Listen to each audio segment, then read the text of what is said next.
Hello all. In this session, we are going to discuss about the functionalities of each layer in ISO OSI protocol stack. In the last session, we have seen that there are 7 layers, namely physical, data link, network, transport, session, presentation, and application. Corresponding to these layers, we have seen the data units as well as physical devices used at each layer. Let us review few points that we already discussed. Layers 1, 2, and 3 are called as network support layers. So basically, physical, data link, and network layer are called as network support layers, whereas layers 5, 6, 7, that is session, presentation, and application, are called as user support layers. Now, why these are called so? Application, presentation, and session layers deal with the user-related parameters. Basically, user interacts with the application layer, and then presentation and session layer again manages the type of communication that user wants to make.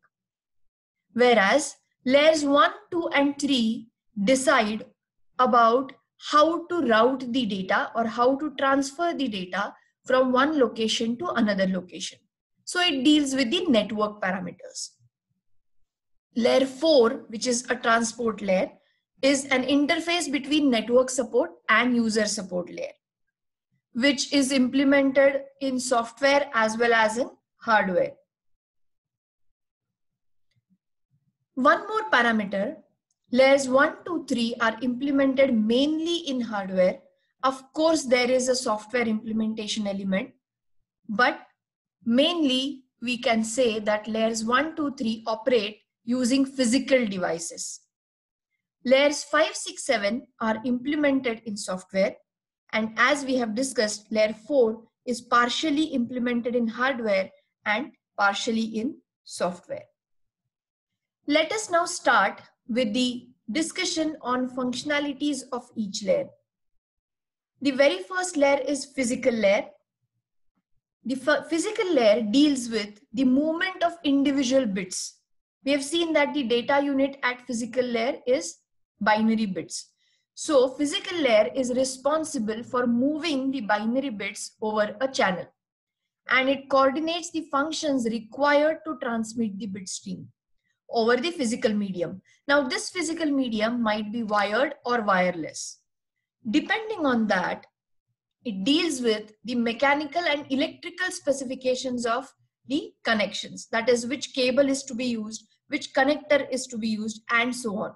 And similarly, physical characteristics like data rate, the synchronization of the bits, modulation type, all these parameters will be taken care at physical layer. The next slide shows the depiction of physical layer. On the left side, you can see that the data coming from data link layer will be divided into binary bits at the physical layer, and then the data is transferred through the transmission medium. At the receiver side, on the right hand side in the diagram, the binary bits received are then delivered to the data link layer. Next layer is data link layer. The functionalities of data link layer are error control, which obviously takes care of the error detection as well as correction mechanism. Flow control, that means how much data is to be sent from the source to destination, which can be handled by the network without any loss. There is a possibility that the sender keeps on sending the data, and due to limited capacity of the network or the destination, the data is either queued up and then finally lost. So to avoid this, there has to be synchronization between receiver and transmitter or network and transmitter, so that sender or transmitter gets an idea how much data will be able to handled by the network. That is called as flow control. Then we have access control. Access control is who should send the data. If you have a shared media or shared channel, there will be multiple stations connected to a single media. At a time, if two stations wish to send the data, simultaneous transmission will lead to collision and then ultimately data loss. So somebody, some mechanism should take the decision about who should send the data at that particular instance. This comes under access control. Then we have physical addressing. We have seen various types of addressing that are used. So physical addresses are handled at data link layer. And framing. The data bits which are used at the physical layer are grouped together as frames in case of data link layer. So these are the functionalities of DLL, and this is the depiction. At the sender side, data will be given from network layer. Data is framed, like whatever data we receive from network layer in the form of packets will be divided into frames. So framing will take place, and then those frames will be given to the physical layer. On the other side, from physical layer, data link layer receives binary bits, then it will group them into frames, and then it will be delivered to the network layer. The next and most important layer is network layer, which takes care of the logical addressing. I mean, the data at the network layer will be transferred with the help of logical addresses. And most important function is routing. The actual data transfer is called as routing. From which direction, in which direction the data should be sent, how many routers should be visited in between, all that is decided at the network layer with the help of routing algorithms. This diagram is again a depiction. We need not discuss it again. You can take a look at the diagram.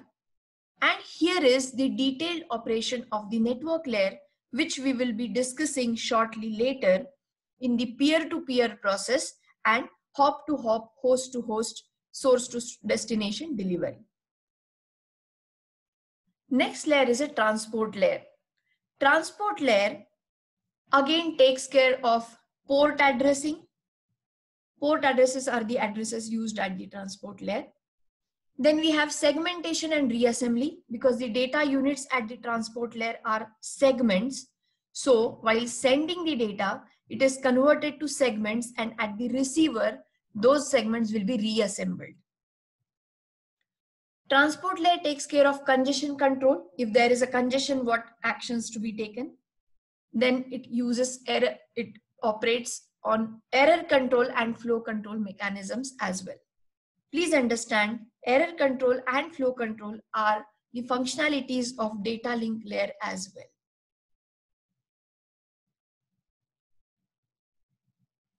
This is the depiction. Data will come from session layer and it will be provided to network layer. It will be segmented, of course, and at the receiver side, the segments will be reassembled and then it will be given to the session layer. Next layer is a session layer. We have multitasking systems. That means in the background also, there are many processes that are running, or a user might be running multiple applications at the same time. So there are different sessions that are to be handled by the session layer, and synchronization between these sessions is the functionality of session layer. Next is a presentation layer. Now here, presentation layer comes under the category of user support layer. Whichever data is sent by the user is presented with the help of presentation layer. Now, while presenting, in which format it should be presented? Should it be presented as it is given by the user, or it should be translated into some other form, or it should be encrypted to increase the security, or the data should be compressed so that the bandwidth requirement is less? So all these decisions, depending on the application, presentation layer will take. And last one is an application layer, where users run various applications. So it provides the services to the users. So this is the summary of the functionalities of each layer. You can have a look at it. Physical layer takes care of the actual data transfer through a transmission medium. Data link layer takes care of the error control, flow control, access control. Network layer takes care of the routing. Transport layer takes care of the process-to-process delivery as well as error control and flow control. In addition to error and flow control, it takes care of the congestion control as well. Session layer takes care of the dialogue control in between various sessions or amongst various sessions and synchronization amongst various sessions. Presentation layer decides whether the data should be translated, compressed, or encrypted while giving to the next layer. Application layer runs various applications. So here are some end session questions. What is the difference between a physical address and a logical address? We have seen that physical addressing is taken care at the data link layer and logical addressing is taken care at the network layer. What are the alternate names used for these addresses in networking? You will get to know about these questions, or rather answers of these questions, in the next session probably, but just try to find out the answers. And the second question is, what is encryption? We will be studying about encryption in detail in the 6th unit. So now we have come to an end of this session. Thank you.